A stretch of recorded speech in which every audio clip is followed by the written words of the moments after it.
Gente, boa noite a todos. Estamos aqui reunidos no espaço virtual do IPES para mais um evento muito importante para nós, que foi criado para receber pessoas especiais, criativas e inovadoras, como a nossa querida Karina Okajima Fukmix. Eu espero que eu tenha falado certinho esse nome difícil, mas eu acho que eu falei.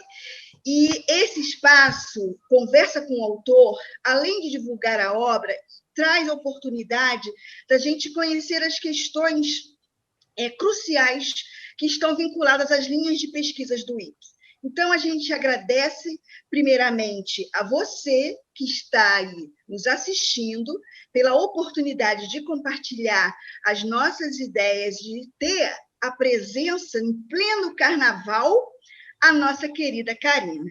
Então, assim, uma questão de formalidade, eu vou apresentar a nossa Karina, porque aqui os presentes todos a conhecem, mas a gente precisa, porque vai ficar registrado.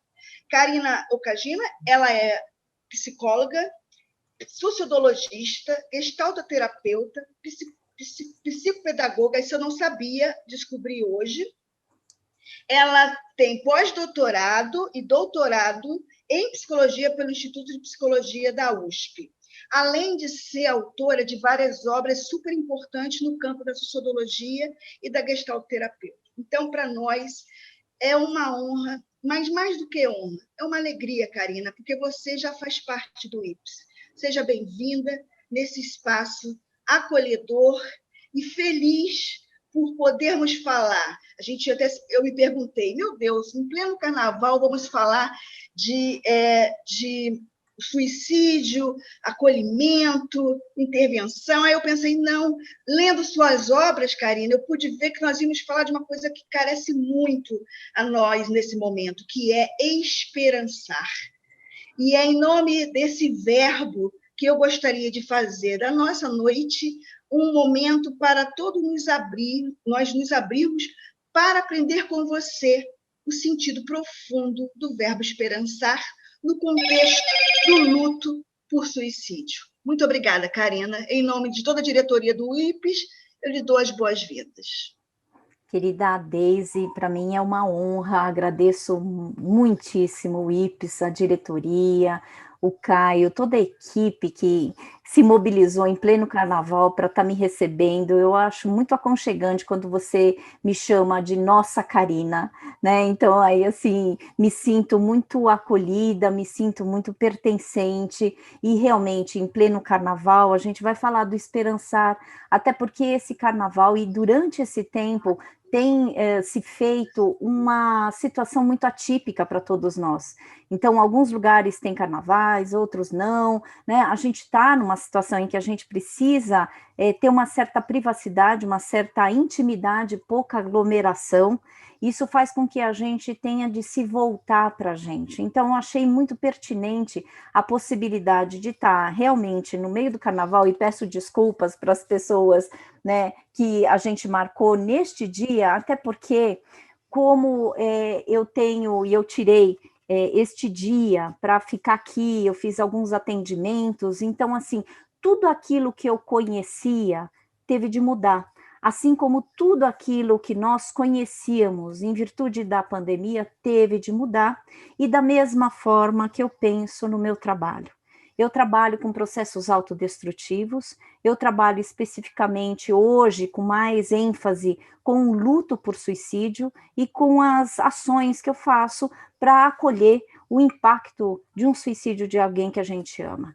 Então, na verdade, eu não estou falando de um tema muito diferente daquele que a gente está podendo viver durante esta crise pandêmica. Quando eu falo essa crise pandêmica, é que crise acontece quando a gente tem a percepção da situação. E quando a gente vai se dando conta, principalmente, né, de que o que nos aconteceu é uma situação inesperada, é uma situação que nos exige uma certa flexibilidade, muita flexibilidade, inclusive, para lidar, primeiro, com o inesperado, com o novo e com o diferente o tempo inteiro. É assim que eu tenho acompanhado os enlutados por suicídio. A gente sempre lida, obviamente, né, e infelizmente a gente é impactado por suicídios de pessoas que a gente ama, e sempre é a sensação de primeira vez. E sempre é a sensação de que aquilo que eu conhecia, como, por exemplo, seria o carnaval, estaríamos pulando carnaval, estaríamos fazendo e celebrando, a gente pode fazer de um outro jeito. Então, por isso também, além da dificuldade de eu ter datas, né, principalmente nesse horário das 19 horas, e também por isso que eu trouxe a proposta da gente estar fazendo hoje, né, e felizmente vai ficar gravado, eu queria dar esta conotação do diferente, né? Por quê? Porque é isso que normalmente eu acompanho os enlutados por suicídio. Eles são impactados, né, e são obrigados, infelizmente, convocados a fazer diferente o tempo inteiro. Aquilo que aconteceu ano passado não acontece neste ano, e assim sucessivamente vai acontecendo o trabalho da pós-venção.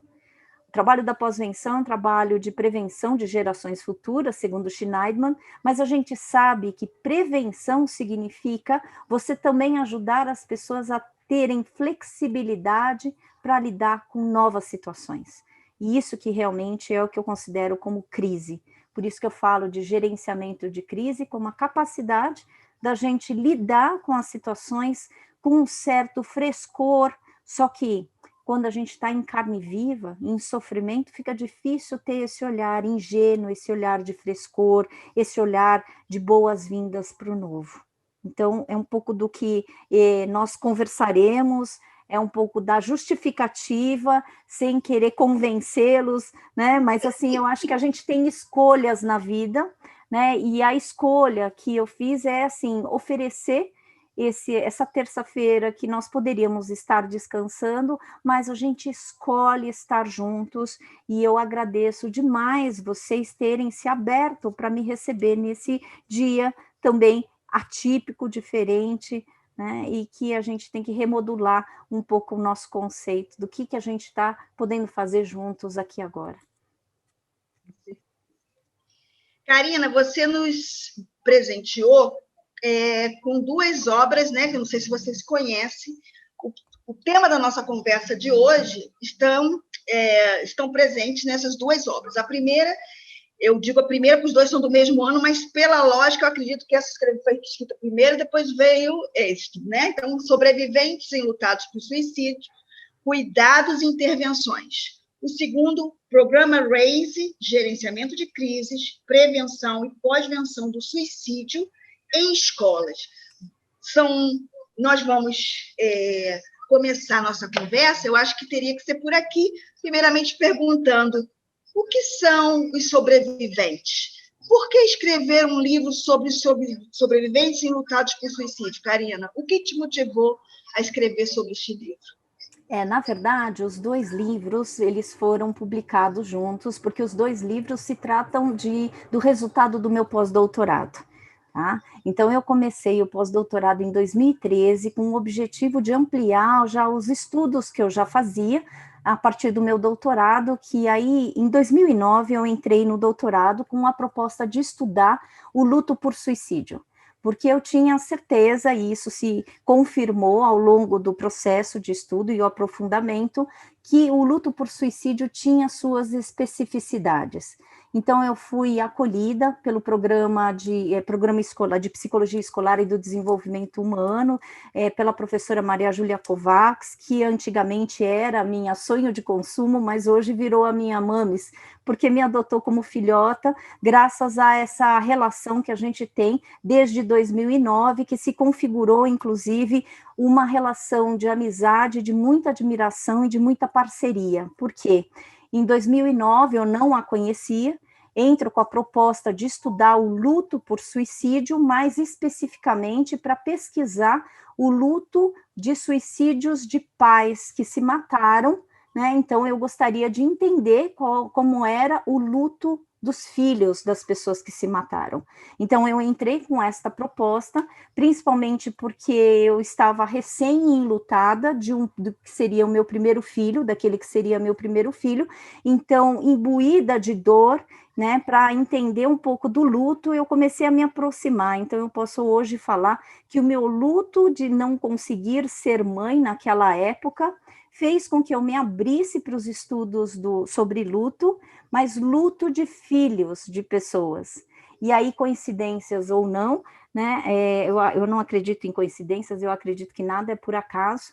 Durante o meu processo, a minha mãe adoeceu, que a minha mãe foi a responsável por eu entrar no campo da suicidologia para tentar entender as tentativas de suicídios dela.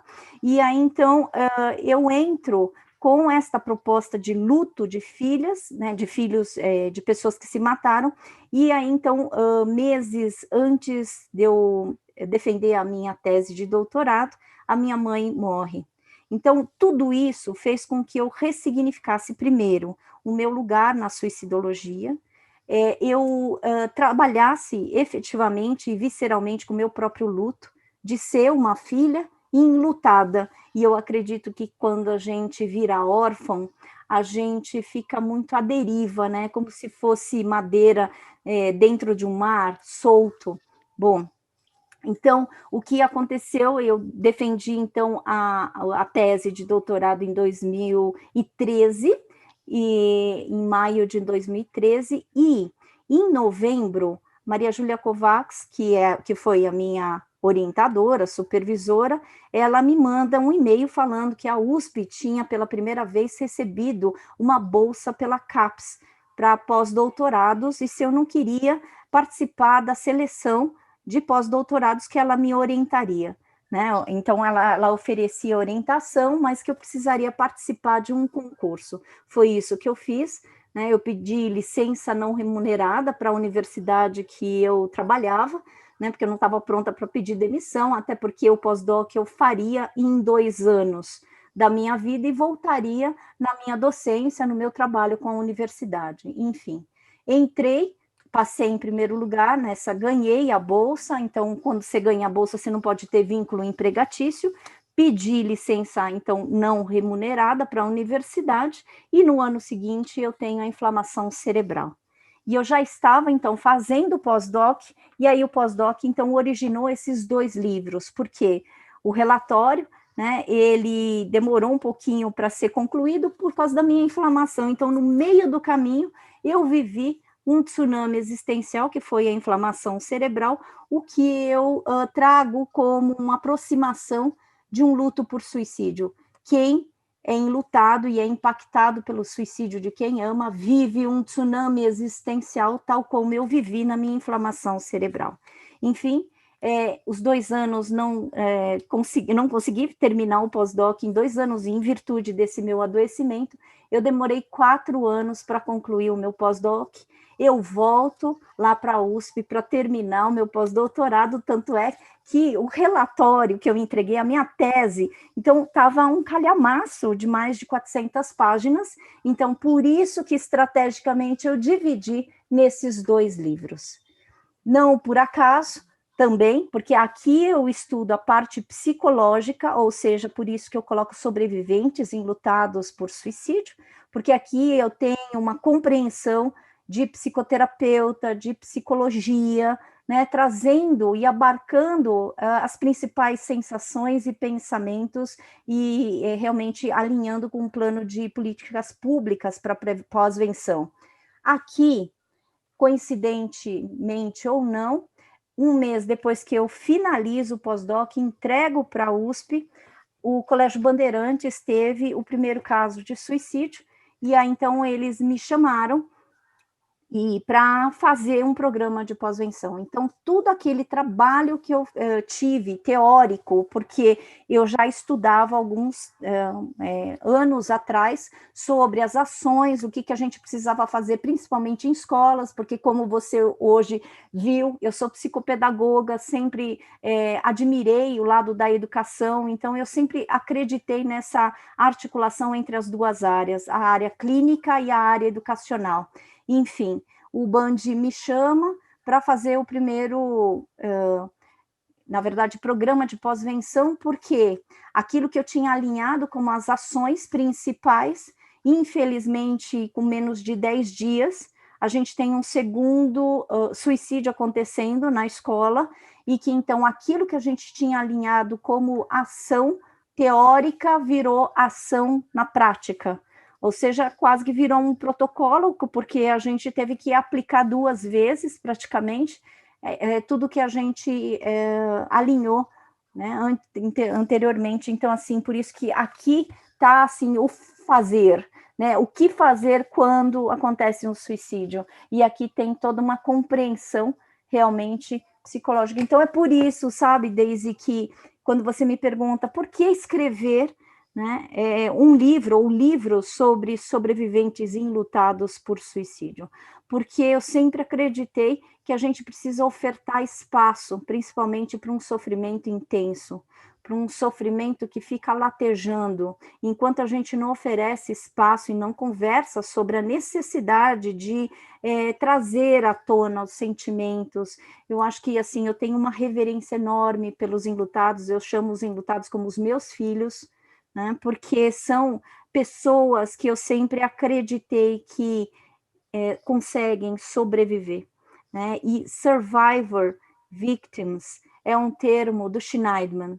Então, sobrevivente, ele inclusive faz uma reflexão a respeito desta palavra, porque quando veio traduzido aqui para o Brasil, sobrevivente também é entendido como aquele que tentou o suicídio e não teve a morte consumada. E isso, para quem trabalha principalmente com grupo de enlutados por suicídio, dá uma baita confusão, porque se o grupo é específico para enlutados por suicídio, fica muito difícil trabalhar com pessoas que querem se matar. Por quê? Os enlutados ressentidos com o fato de terem sido impactados, então eles estão em carne viva, e ouvir alguém que queira se matar, muitas vezes tudo aquilo que não pôde ser dito para o morto, para a pessoa que partiu, é dito para aquela pessoa que traz essa fala. Então, assim, por isso que eu recomendo que todos os grupos de enlutados, hoje em dia a gente nem usa mais a palavra sobreviventes, para não dar esta confusão, para a gente ter, porque na verdade são direcionamentos diferentes. Então, é só para contar um pouco de como é que nasceram estas obras. Felizmente nasceram, foi depois também do meu tsunami, depois da minha recuperação, e você foi uma das pessoas que me acompanhou nesse ressurgimento das cinzas, que eu acredito que é muito desse processo de sobrevivência que um enlutado atravessa. A travessia de um enlutado por suicídio é um solo árido, portanto, os 2 livros representam um processo de extrair flor de pedra. Ótimo você ter comentado essa expressão, porque era a minha próxima pergunta antes de abrir para os amigos, para os nossos convidados, porque quando Karina traz e descreve esse termo, né, extrair flores de pedra, eu pude cair, deliciar com a narrativa quando descreve os impactos do suicídio nos enlutados que ela analisou. Karina, eu gostaria que você falasse um pouquinho do que significa, na prática, na medida que você foi lidando com seus entrevistados, né? Você não chama de entrevistados, né? Eu, como pesquisadora, chamo disso.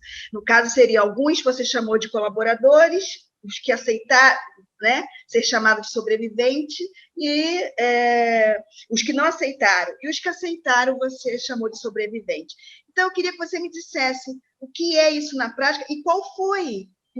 Uma dessas narrativas, elas ajudaram você a entender melhor esse termo que você cunhou, extrair flores de pedra? Na verdade, a Sumos, ela fez lindamente a capa. E a Sumos, ela coloca assim, eles me questionaram, Karina, a gente pode colocar mais flores de pedra? Eu falei, não, eu quero só uma flor de pedra, no singular, porque como todo ser humano é singular, o ser humano tem a própria história e a própria forma de lidar com as adversidades, eu pedi assim, que seja uma flor apenas, né? Dentre um solo árido, E aí a Floriana, a doutora Floriana Bertini, ela fez um olhar apreciativo que eu não tinha me dado conta. Isso aqui não parece, essa flor não parece um tsuru? Eu fiquei admiradíssima, porque eu achei que tem a cara de um tsuru, eu achei lindo isso, porque eu falei, nossa, melhor impossível. A Sumos, ela representou muito bem este termo, e esse termo, extrair flor de pedra, para mim é o antídoto do processo de morrência. O que é extrair flor de pedra? É acreditar na beleza da vida, nas pistas que a vida pode nos oferecer, como comprovação de que a gente não controla nada na vida e que a gente tem uma certa capacidade de esperançar, que isso é ensinamento do Paulo Freire, que nós conseguimos esperançar do verbo ter esperança, não do verbo esperar. Ou seja, eu acredito muito, e uma das maiores dores, se é que dá para a gente dimensionar uma dor, mas assim, é uma dor por suicídio, é uma dor que você fica muito sem entender, né? Sem compreender, sem ter a explicação daquele que partiu. Então, eu realmente acredito que o enlutado é lançado num solo árido, e como eu também acredito que eu sou prova viva, né, da extração de flor de pedras funciona, porque eu poderia ficar muito amarga na vida por tudo que eu passei, não estou me colocando como coitadinha, mas eu tenho uma crença que a gente é a resposta que a gente oferece para tudo que nos acontece, principalmente em relação às nossas adversidades. Então, quando eu ofereço uma resposta transformando tudo que eu passo, que é um desconhecimento, em conhecimento, eu estou oferecendo, né? Porque assim, toda situação desconhecida na minha vida virou conhecimento. Por isso que eu tenho paixão pela vida acadêmica, por isso que eu tenho paixão pela pesquisa.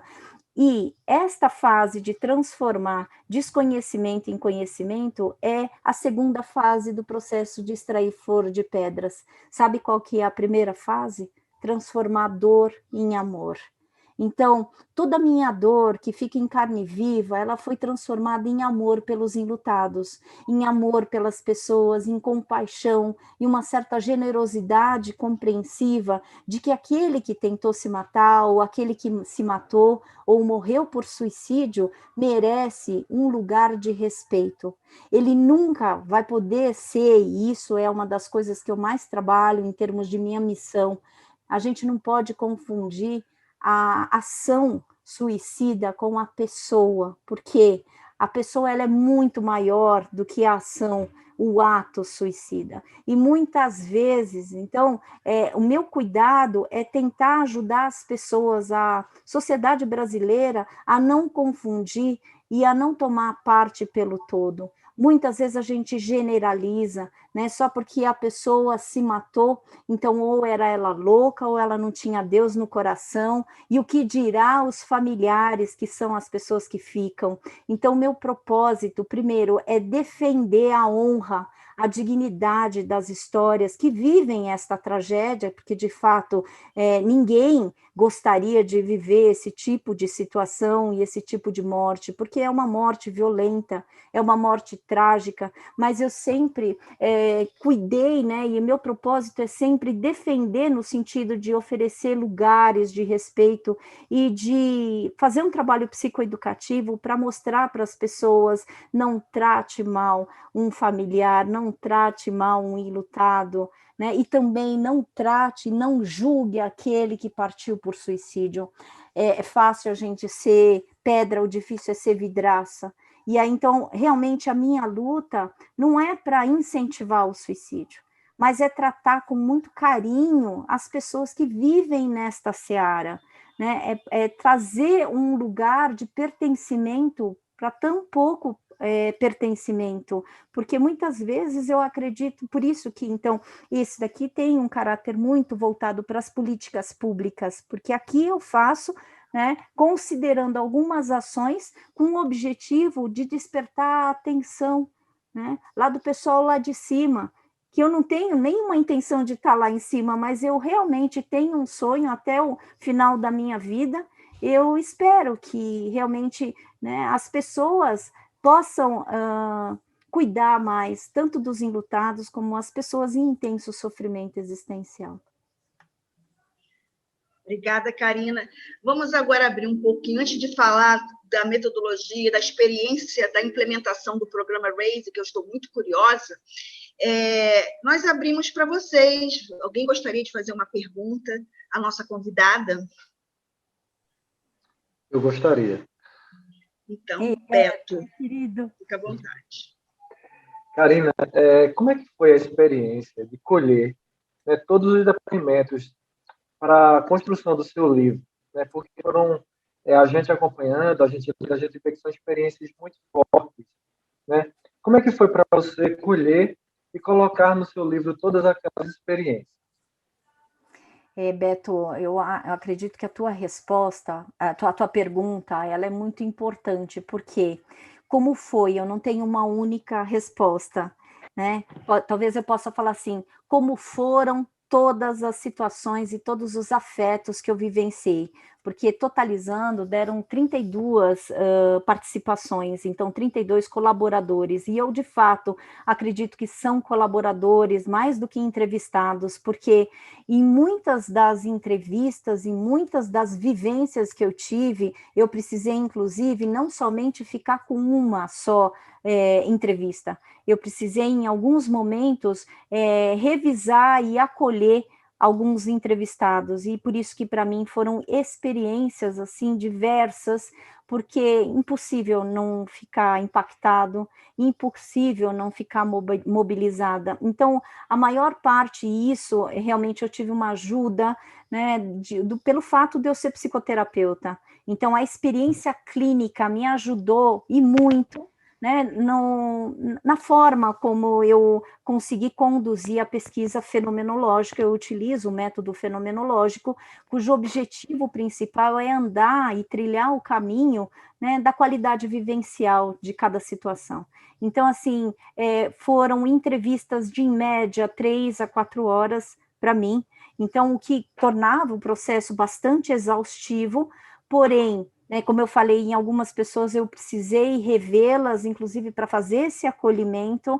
Não tenho, obviamente, eu precisei fazer esse trabalho de diferenciação como pesquisadora, porém, pela capacidade que eu tenho e habilidade que eu formei em relação a ser psicoterapeuta, isso me ajudou no manejo clínico em algumas situações. Inclusive, algumas pessoas eu precisei encaminhar, referenciar para a psicoterapia e fazer esse encaminhamento e acompanhamento. Até hoje eu tenho a grata satisfação de ter o contato com os meus enlutados, né? São pessoas que me ensinaram bastante nessa trajetória. Eu me lembro de especificamente uma pessoa que me marcou bastante, que é a última entrevistada, porque não por acaso, eu entrevistei, eu sempre fui muito ansiosa, então, felizmente, pela minha ansiedade, eu sou muito organizada, né? E aí, então, de manhã eu fiz a última entrevista, né? Então, foi a entrevistada que me ajudou a fazer muito dessas ações e propostas da política pública, e à tarde eu tenho meu primeiro sintoma da inflamação cerebral. Então, ela me acompanha até hoje, ela leu o livro, ela foi no lançamento dos meus livros, então, assim, é muito bonito quando eu tenho pessoas que me acompanharam e que eu acompanhei e que a gente faz juntos esse caminho. Então, como é que foi tudo isso?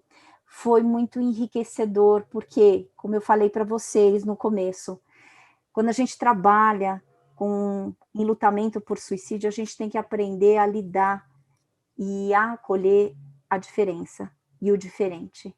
Quando eu falo e eu propus para que a gente estivesse aqui numa terça-feira de carnaval, é para acolher, é para a gente realmente ter uma escolha do lugar onde a gente ocupa. Então, muitas vezes, e eu me cansava, e às vezes falava assim, acho que eu não vou dar conta, porque é tanta dor, é tanto sofrimento, e é tanta tragédia junto, e obviamente, assim, eu fui aprendendo que o adoecimento vai acontecendo quando a gente só fica também, né, se alimentando e não se cuidando, e que muitas vezes, né, isso também, não estou falando que foi a causa, mas eu aprendi também que muitas vezes é isso que vai acontecendo.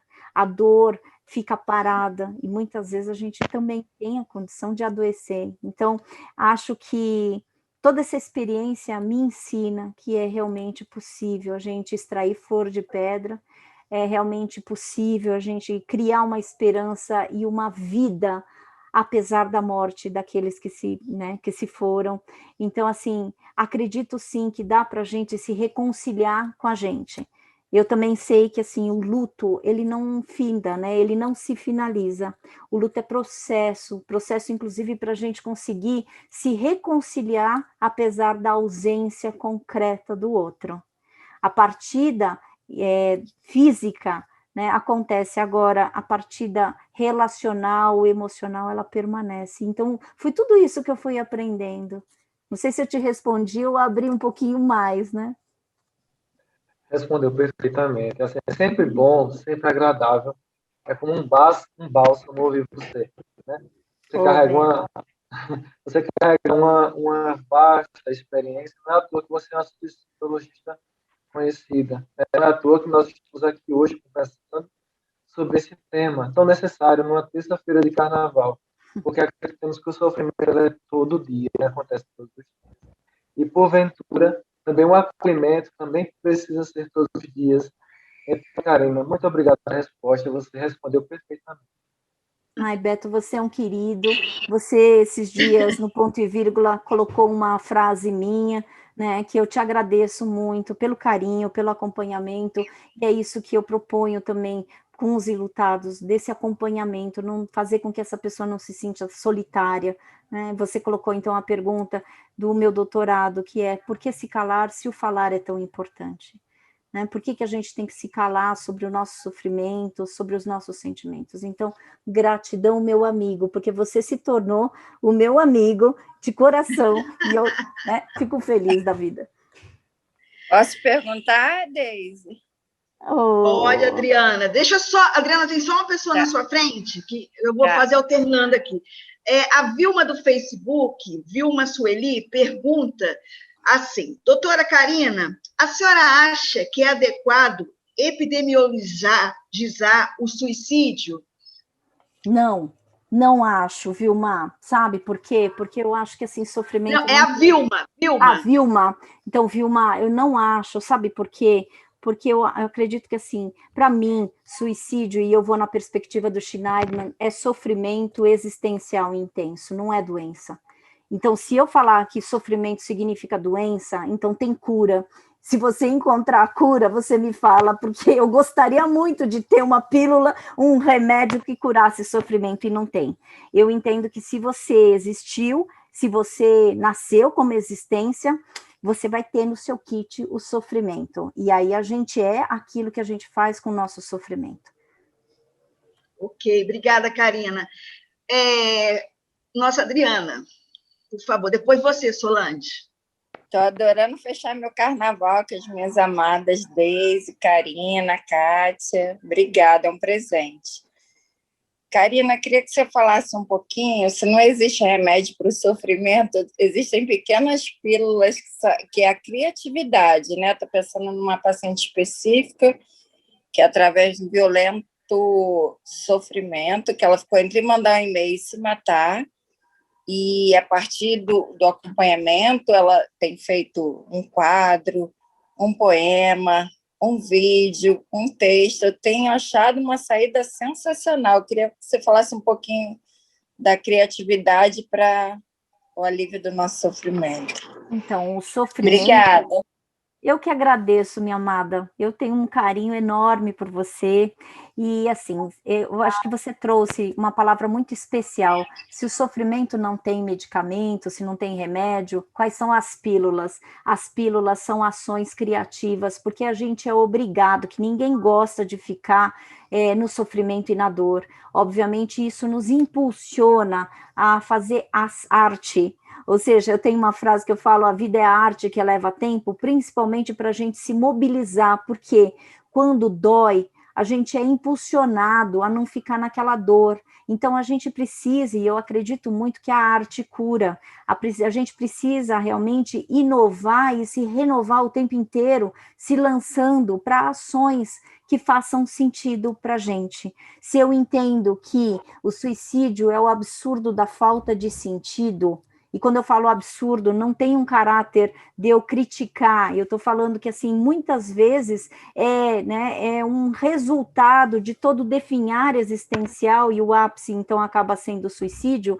A gente não a gente não nasce sem o prazer, a gente não nasce definhando, a gente nasce construindo, inclusive, a maneira como a gente vai lidando com as agressividades alheias, com a falta de proteção. Por isso que, então, eu acredito no processo de morrência como um processo que a gente foi aprendendo a se fazer mal, um processo autodestrutivo, tanto é que eu falo que é uma complexidade de processos autodestrutivos que são aprendizagens, que são as melhores formas e as únicas formas que a gente lida com aquilo que a gente poderia fazer. Na impossibilidade de eu matar o outro que me faz mal, eu começo a colocar e deslocar essa energia contra mim.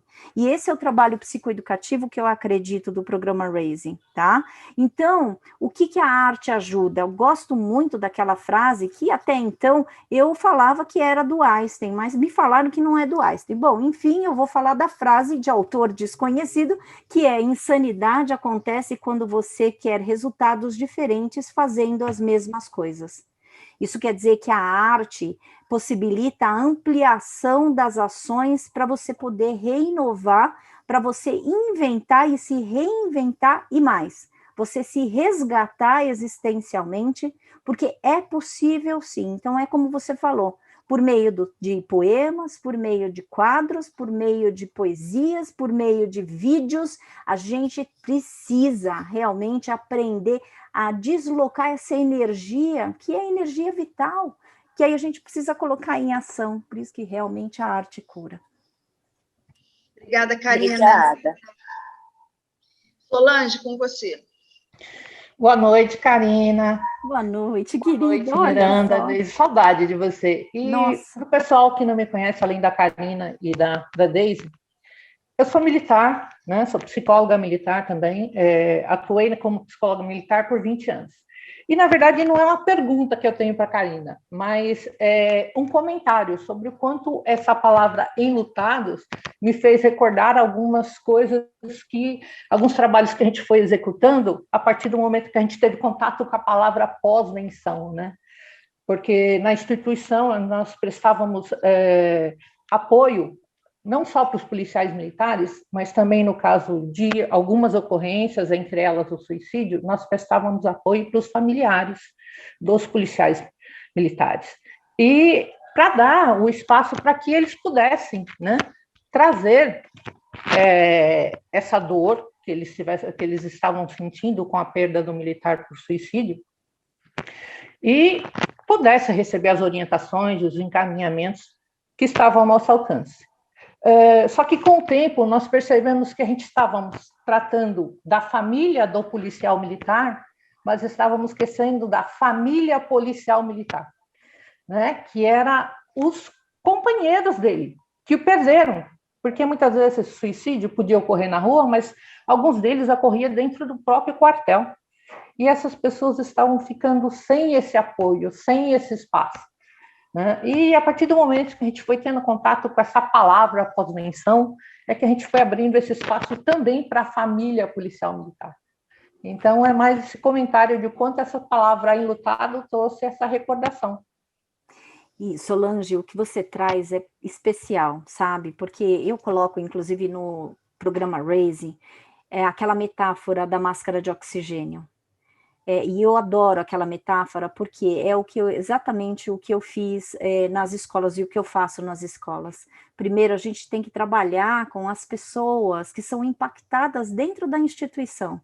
Tá? Então, uma das coisas que aconteceram, assim, a direção me procurou já na primeira situação de suicídio, e aí eu falei, então eu gostaria que vocês viessem, quem? A direção, a coordenação, os orientadores pedagógicos e alguns professores. que vocês viessem para o meu consultório, porque a ideia é oferecer um lugar diferente daquele que está realmente muito cheio de poeira. Imagina que aconteceu o tsunami, então está todo mundo confuso, está vivendo o caos. Então eu levei e pedi para que eles pudessem ir para o meu consultório e falam, olha, antes da gente pensar, obviamente vocês vieram me procurar porque vocês querem saber o que vocês vão fazer pros alunos, pros amigos da pessoa que se matou, eu gostaria de entender que vocês, e eu gostaria de falar para vocês, vocês têm direito de viver o luto de vocês, porque vocês também, a gente, adulto, normalmente tem muito disso, eu preciso ficar forte para cuidar dos meus filhos, daqueles que eu acho que eu preciso cuidar. Então eu trago esta frase e falo, vocês estão em carne viva. Todas, sem exceção, porque foram 20 e poucas pessoas dentro do meu consultório, fizeram isso. Você precisa ver, e é isso que você está falando, antes de cuidar da família, obviamente, esse é o foco, a gente precisa trabalhar sempre com a ideia de máscara de oxigênio. Primeiro você coloca a máscara de oxigênio naqueles que viveram e que foram diretamente impactados, para depois você auxiliar também os vulneráveis e um pouco mais as pessoas mais sensíveis. Então, todo o meu trabalho do programa RAISE é voltado primeiro, trabalho com equipe pedagógica, depois eu trabalho com os pais, porque os pais precisam me conhecer, eu vou falar a linguagem, depois eu vou entrar em contato com os alunos. E eu, no primeiro contato com a equipe pedagógica, a direção, a coordenação, que eles recebem um acolhimento. E eu acredito, Solange, que a gente só pode oferecer aquilo que a gente já tem. Então, uma pessoa que já é acolhida e se sente e vê as benesses desse acolhimento, tem condições de, inclusive, se esvaziar, desabafar para oferecer o acolhimento para terceiros. Então, fiz esse trabalho com a equipe, depois eu vou com toda a escola, também continuando com os funcionários da escola, depois faço contato com os pais, para depois eu chegar nos alunos. Por quê? Eu habilitei já na primeira fase os próprios professores, orientadores e a escola para fazer esse acolhimento com os alunos, porque não adianta eu chegar, corpo estranho, chegar e fazer um acolhimento. Acolhimento e cuidado a gente só recebe com quem a gente confia.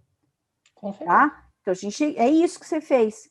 Quando você cuida da família que está perto de você e a tua família todos os teus colegas que foram diretamente impactados, né? E esse é o trabalho realmente do que eu acredito de pós-venção, né? Que até é o trabalho. Até porque são eles que posteriormente vão ter o contato direto com a família. Então, eles precisam ter esse suporte para poder receber a família. Exatamente. Obrigada, Karina. Obrigada, Solange. Rebeca, a palavra é sua. Boa noite, querida. Boa noite, pessoal. Boa noite. Primeiro, é um prazer enorme estar ouvindo a Karina. É uma pessoa que eu respeito bastante. Ela não me conhece, mas eu respeito bastante. Leio bastante, acho bem interessante. Suas colocações, sua sensibilidade, eu acho isso fantástico. Eu também trabalho com agência de segurança pública, já faz muitos anos, e hoje eu trabalho com profissionais de saúde. E a pergunta que eu faço, Karina, é no sentido desse contexto atual, em que nem sempre a gente consegue fazer um atendimento presencial, né, uma atuação presencial. A gente tem uma limitação aí da própria questão da Covid, né, que gera outros problemas maiores, essa questão da presença da morte em todas as formas, né, muito claras, e eu fico me questionando, eu venho me questionando desde o ano passado, o que é que a gente consegue fazer de diferente, tanto nesse processo de pós-venção, quando já existe aí um luto, quando existe a ocorrência de um suicídio, né, como no processo, inclusive, de prevenção ou de intervenção, sabe, de uma possibilidade da gente poder acompanhar essas pessoas, porque a gente sabe que, nesses casos, o melhor é o acompanhamento mais próximo, né, quanto mais próximo possível, mas eu queria lhe ouvir um pouco nesse sentido, tanto levando em conta o período, que a gente não sabe ainda qual vai ser a repercussão disso nos suicídios, nos adoecimentos, a gente vem estudando e percebe, como nos outros eventos, né, que o efeito vem depois, mas já está acontecendo, já estão acontecendo efeitos aí, e como você acha que a gente pode contribuir, nesse caso, na atuação, principalmente da população em geral, mas desses profissionais, profissional de segurança, profissional de saúde, que são aqueles que não param, né, na verdade. Sim, e Rebeca, eu acho super importante a tua pergunta, porque assim, o que a gente pode fazer para fazer esse acolhimento, para trabalhar com prevenção e com pós-venção, fazer efetivamente acolhimentos da maneira como a gente consegue fazer. Por exemplo, esse espaço que a gente está fazendo, o IPS está oferecendo, é um espaço também, é uma viabilização de acolhimento, principalmente, né, quando vocês vêm, né, e eu estou aqui conectada com vocês, essa é talvez uma das formas que a gente possa promover cuidados e acolhimento, né? É a gente fazer online mesmo, a gente estruturar possibilidades de aberturas de rodas de conversa, aberturas de rodas de diálogos, possibilidades, mesmo que seja à distância, mas eu caí do cavalo, Rebeca, não sei se você teve essa sensação, mas assim, eu sempre fui uma pessoa muito tete a tete, e sempre respeitei muito a ideia de que é o presencial que faria total diferença, mas você sabe que eu tive encontros verdadeiros online. E assim, quando eu falo, eu caí do cavalo, porque assim, eu precisei suspender e me trabalhar num pré-conceito, num conceito prévio de que seria impossível a conexão humana por meio da rede virtual. E olha, a gente conseguiu, e eu tive conexões absolutamente, por exemplo, eu nunca conheceria o Beto, a Débora, a Gabriela Mello, as pessoas que me acompanham, né, em todos os momentos em que eu fui, né, fazendo algumas lives. Isso quer dizer que por meio dessa conexão que a gente está aqui, eu quero que você se sinta muito bem-vinda, e olha, eu estou olhando no teu olho, apesar de estar uma telinha atrás da gente, eu nem sei de onde que você é, eu estou aqui em São Paulo, mas veja bem, a conexão humana, ela não se desfez com a pandemia. Sou do Ceará. Ah lá, olha que lindo. Você vê, e o NIL, a gente tem condições de fazer conexões e ajudar as pessoas a se reconectarem. Por exemplo, o que aconteceu, o filho do programa Raise virou programa Raise Somos Mudanças, porque eu antecipei que nós adoeceríamos, todos nós, brasileiros, e o mundo está adoecido. Então, se crise significa e acontece pelo ensinamento da Maria Helena, crise é a percepção da situação difícil. Então, pelo que você falou, eu concordo, porque agora que a gente está percebendo tudo que foi difícil. Até então, a gente estava num certo instinto de sobrevivência, que a gente até tolerava algumas situações acontecendo. Agora, a gente está sacando, percebendo tudo, então agora que a crise começa. Então, o programa Raise significa, olha, até trouxe aqui que tem, olha, não sei se vocês veem, mas assim, Raise, tá? É uma palavra em inglês que se chama elevar, tá? E aí eu criei, né, é um acrônimo, tá? Que é RAISE significa ressignificação e acolhimento integrativo do sofrimento existencial. Veja bem o que significa, e eu faço aqui, tá? As 4 fases do programa RAISE. Vamos lá, só para fazer um resumão. Ache. O Schneidman fala que suicide as a psyche. Eu pego ache, que significa dor, e abro 4 fases. Também é um acrônimo. Acolher, cuidar, habilitar para equilibrar. As 4 fases. Então, isso quer dizer, o que a gente pode fazer para fazer esse acolhimento, cuidado, habilitação, para a gente buscar um equilíbrio para esta crise que a gente está passando, inclusive para os agentes. Oferecer espaços, seja lá, e aí você vai redirecionar, vai ser para acolhimento, vai ser para cuidado, vai ser para fazer habilitação, com o objetivo da gente chegar numa 4ª fase, que é o equilíbrio, que é esse tal de esperançar, tá? Então, assim, a ideia é a gente fazer essas conexões, Rebeca, eu acho que não tem outro jeito, sabe? Porque a imunidade fez com que a gente se sentisse ameaçado, e é uma das coisas que eu mais falo, que resgatou na gente a nossa humanidade. Hoje em dia a gente percebe que o menos é mais, que a capacidade do ser humano é infindável, é interminável no sentido de que a gente pode, sim, né, cuidar desse sofrimento. O programa Raise está na loja virtual, pelo menos, eu não sei se do IPES, né? Não, a gente não tem do IPES, não, mas eu vou botar aqui da sua loja, Karina, pronto, tá? eu tenho no meu site, www.karinafukumitsu.com.br. O Fukumitsu que é difícil, viu, Gilberto? Mas aí, com muita fé e esperança, você consegue copiar aqui meu nome, tá? Fukumitsu. Não, Karina, olha só, as pessoas estão perguntando se tem na nossa loja. Manda para a gente também o livro Raise, amiga. Porque então, esse daí é da Forte, né? Aí eu tenho, como eu trabalho com editoras, porque todos os meus livros, né, são com editor, esses dois, pelo menos. Agora eu tenho os que estão com vocês é de autoria autônoma, né? Que aí eu mandei para vocês. Então a gente tem que comprar com eles para poder botar na nossa loja, é isso? Isso, exatamente isso. Tá? Beleza, sem problema. Obrigada, querida. Gilberto, a palavra é sua. Oi. Fazendo disso um pouco de uma roda de conversa, né?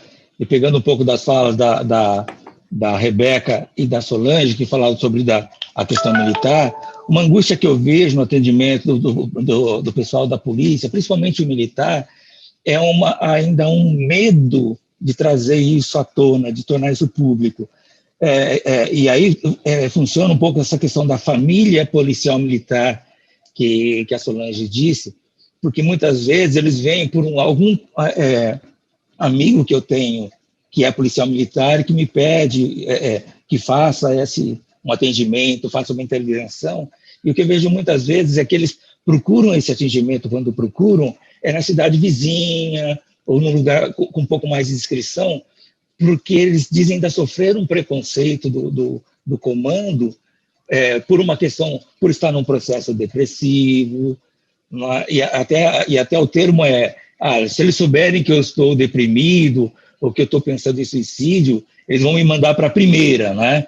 Que é a primeira enfermaria, para onde vão os casos de policiais militares que estão com algum transtorno psiquiátrico, né? Então, essa é uma angústia que cerceia um pouco como é que a gente pode fazer esse manejo, esse acolhimento, porque nós fazemos todo o trabalho, mas fica faltando um pouco poder trabalhar a rede e até como a gente faz nas empresas ou no colégio, fazer, né, com o comando da Polícia Militar para pedir um olhar diferenciado. Como é que a gente lida com isso? Então, Gilberto, eu também acho tua pergunta especial, e eu acho que muito pertinente, porque a gente precisa, e essa é a fase de habilitação, quando a gente chega com uma proposta de uma mudança de linguagem, que aquele que adoece é um ser humano, assim como qualquer pessoa que vive, né, a gente já está trabalhando com uma ideia psicoeducativa a respeito do sofrimento e da maneira como a gente tem que tratar as pessoas. Muitas vezes, sim, principalmente com esta ideia, e a gente tem que ter uma mudança realmente, uma ressignificação de percepções. Normalmente a gente acredita que aquele que sofre por transtorno mental, principalmente, é aquele que é fraco. E principalmente, talvez, nesse contexto, né, penitenciário, dos seguranças, a ideia é que a gente não pode adoecer. E a gente lida muito mal, o ser humano lida muito mal com vulnerabilidade e fragilidade. É como se a gente não pudesse entristecer, como se a gente não pudesse ter raiva, como se a gente devesse estar sempre 100%, sempre super resolvido. Quem é assim, minha gente? Então, quando eu trago esta proposta da gente fazer um trabalho psicoeducativo, trazendo uma proposta, inclusive, de mudança de linguagem, a gente não vai falar que aquele que adoece é um fraco, a gente não vai falar que é o suicida, porque é assim que eu não trabalho mais com esse termo, o suicida. Eu trabalho com a pessoa que tentou se matar ou a pessoa que morreu por suicídio. Vocês entendem? Porque nunca a gente pode confundir o ato com a história, como eu já disse. E aí eu sempre trago, principalmente nesse processo de pós-venção, que a verdade vai embora com aquele que se matou. A gente não tem ideia, elucubração, do que estava acontecendo em termos de sofrimento existencial. Só que o suicídio provoca muitas dúvidas e faz com que a gente entre numa montanha-russa de sentimentos e que a gente quer explicar os sentimentos. Sentimento a gente não explica, sentimento a gente sente. Só que o ser humano é impelido, convocado a explicar tudo, para fazer sentido, óbvio. Então, eu acredito que a gente precisa entender que, muitas vezes, o que nós podemos ofertar é essa possibilidade das pessoas compreenderem, tudo bem, você não está tudo bem você adoecer, mas você tem condições, se você se permitir e se tratar, você tem condições de sair desse lodo existencial, desse limbo. Tá? Obrigada, Karina. Obrigada, Gilberto, pela pergunta. Fernanda Rezende, a palavra é sua. Obrigada pela participação. Minha querida. Olá, boa noite. Karina, querida, mestra, obrigada por todo o seu ensinamento. Na verdade, queria compartilhar e agradecer também. Acabei de ingressar no Instituto esse semestre. Obrigada pela acolhida. Estou ingressando como pesquisadora no Instituto. Meu objeto de estudo agora é recente, né? Atendo também pacientes no consultório, enlutados, pacientes com tentativas de suicídio, mas agora estou no mestrado, cá, estudando suicídio nos idosos, né? Trazendo um pouco essa perspectiva dessa população dentro desse discurso mais distante da sociedade, já diante, né, do envelhecer, do velho e todo o estigma que essa população vivencia. E agora, no Instituto, vou estar ouvindo a partir da perspectiva dos enlutados, né, a questão da morte, pensando numa autópsia psicológica, e agora no Instituto tentando estudar um pouco o luto por suicídio do cônjuge, né, como que é esse processo de luto também na velhice. E cá, a minha maior dificuldade até aqui nesta população é esse processo psicoeducacional social. A gente tem hoje uma população institucionalizada e um número significativo de morte por suicídio nesta instituição. E a sensação que eu tenho, Cá, por isso, né, a necessidade, a vontade de me debruçar, é o quanto estamos despreparados também nessa capacitação, nessa sensibilização. Eu estou dentro de uma instituição acadêmica agora, estudando ciências do envelhecimento, e a grande maioria dos meus professores, eles trazem essa questão do suicídio como algo até relativamente novo. Então, eu percebo que até dentro do mestrado, né, dentro de uma população, a questão do suicídio é pouco dialogado, pouco comunicado. Então, né, escuto sempre você falar do seu trabalho dentro da escola, com os adolescentes, mas queria ouvir também um pouco você e os colegas sobre esse processo educacional com os profissionais, com a sociedade, né, essa mudança nesse olhar e nesse acolhimento das pessoas idosas, do velho. Né? Sim, tem dois grandes nomes que eu quero recomendar para o teu estudo. Cecília Minaio, tá? Que ela trabalha especificamente, provavelmente você já deve ter contato, e Colin Parks, que ele fala, inclusive, dessa condição de muitas vezes a gente, sobre luto, né, de muitas vezes a gente entender que existe sempre uma vinculação, né, uma qualidade relacional, e que uma das frases que eu mais gosto dele é que o luto é o preço do amor. Né? Então, quando a gente fala disso, a gente fala principalmente nas questões do envelhecimento, e quando você trabalha com o cônjuge, o Parks, ele iniciou os estudos com viúvas, sabe, sobre viuvez. Então, assim, eu acho muito bonito a gente poder olhar para essa perspectiva, porque quando um parceiro se vai e a gente vai envelhecendo, muitas situações, a história, ela fica com um monte de ausências concretas. E aí, então, isso também traz um definhar existencial para aquele que precisa viver o impacto, e principalmente quando luta por suicídio.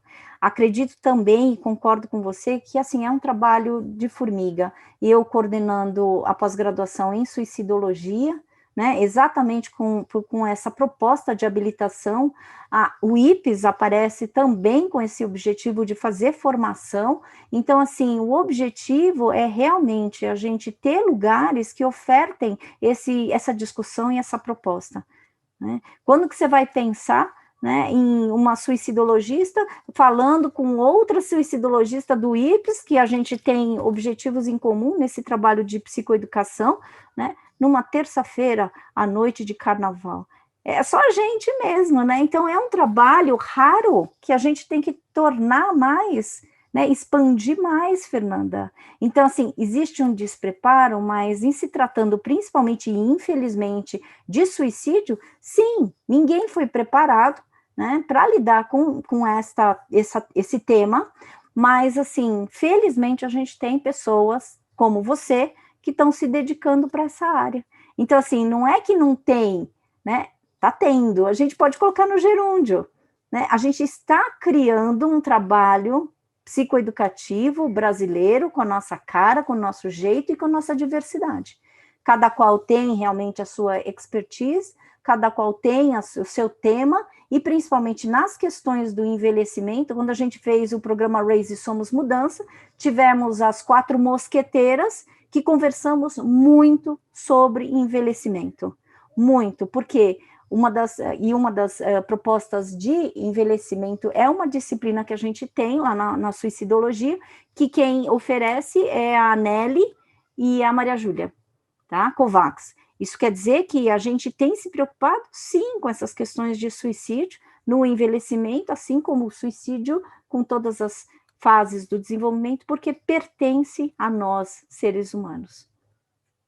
Então, gratidão por você estar se aprofundando nessa área, vai ser uma outra referência aí para a gente, tá? Karina, obrigada, Fernanda, seja bem-vinda. Você até agora nos acolheu muito, então é o momento da gente retribuir, porque foram várias palavras de carinho, porque quem dá carinho recebe carinho, né?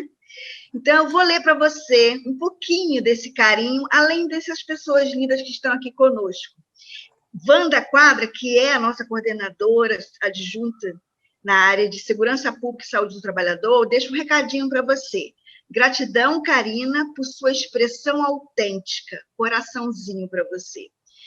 Nancy Cíntia diz: me encanta a forma como você traz cada depoimento dos enlutados. Imagino o quanto foi difícil, ou melhor, o quanto foi desafiador as entrevistas e os acolhimentos. Pessoas de São Carlos, São Paulo, dizendo presente. Gratidão pela partilha. Oferecer outros espaço para os outros, gratidão. Obrigada pela sua resposta a respeito da epidemiologia do suicídio. Concordo plenamente, é um grande dilema ético-moral. Outra pessoa de Juriti presente, Elisângela, te mando um abraço. Maria José Moura, não disse de onde é, mas dizendo estou assistindo. Gabriela Mello, sempre super respeitosa e acolhedora a esse luto tão peculiar e sofrido. Toda a minha admiração e reverência à amada Karina. Ponto e vírgula, Caruaru, Pernambuco. E assim foram outros de Brasília, São Paulo, e dizendo que estavam presentes assistindo você. A gente aprende muito quando a Karina fala, quando as pessoas, porque você estimula que as pessoas também tragam suas experiências, suas dúvidas e complemento, porque isso aqui é uma riqueza de troca. Esse é o objetivo do IPES, trocar, produzir conhecimento para que nós possamos prevenir. E futuramente, como você terminou o seu livro, Carolina, fazer desses temas políticas públicas, para que futuramente tenhamos, finalmente, o nosso Plano Nacional de Prevenção de Suicídio no Brasil. Esse é um sonho, mas todo sonho exige muito trabalho. E por isso estamos aqui nesta terça-feira de carnaval, porque acreditamos nesse sonho. Obrigada, Karina, por nos ajudar a caminhar e a sonhar. Obrigada a cada um de vocês que estiveram aqui, contribuindo, trazendo um pouquinho desses questionamentos e sua presença. Mas, mais do que isso, a vontade de fazer a diferença. A gente está junto porque a gente acredita na diferença e que é possível. É por isso que eu comecei a minha fala falando que a noite de hoje a gente vai dedicar ao verbo esperançar. Karina, obrigada por nos ensinar tanto. Meus amigos, nos acompanhem. Todo mês temos eventos como esse. Esse mês tivemos a honra de ter a Karina na conversa com o autor. No próximo mês, teremos a conversa com as instituições, tendo como representante profissionais de saúde do Corpo de Bombeiro. E assim, a cada mês, a gente tem uma programação diferenciada para poder promover. Vocês que fazem tese, pesquisam, tem o seu TCC, mande para nós. Nós temos aqui a nossa coordenadora Mariana da Fonte, que é antropóloga e nossa pesquisadora, e que é responsável por esse trabalho. Nós recebemos as teses, as monografias, as dissertações. Para quê? Para dar um espaço, como nossa Karina nos disse, nós precisamos criar esses espaços para divulgar nossos trabalhos. E mais do que isso, gente, poder botar em prática, tirar, com licença, Karina, flor de pedra, tá? Então, assim, adorei isso. Muito obrigada. Passo a palavra para você fazer os momentos finais. Gente, extrair flor de pedra, a gente pode fazer um upgrade, que é aí extrair os tsurus, né, numa flor de lótus. Eu acho muito bonito aqui, porque o objetivo da flor de lótus e colocar é entender que a gente sempre está em desenvolvimento.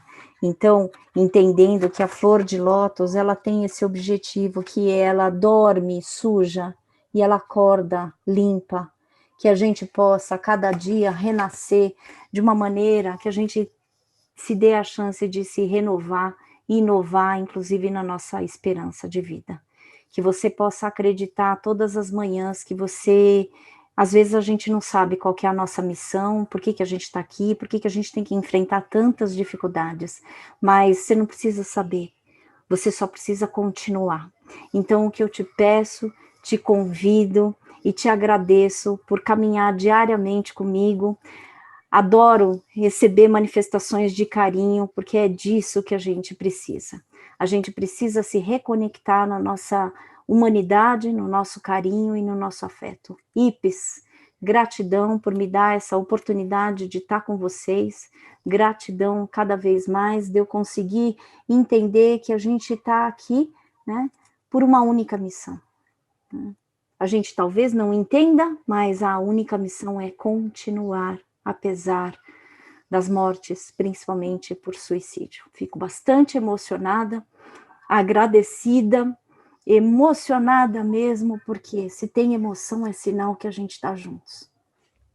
Obrigada pela boa energia de todos. Obrigada a todos vocês. E a gente deixou aqui o e-mail, bibliotecadigital@ipesbrasil.com.br, esperando a sua tese, a sua dissertação, seu TCC, para vocês fazerem parte do ciclo de palestra, que será em maio, não, junho, não me lembro agora, mas vai estar na programação.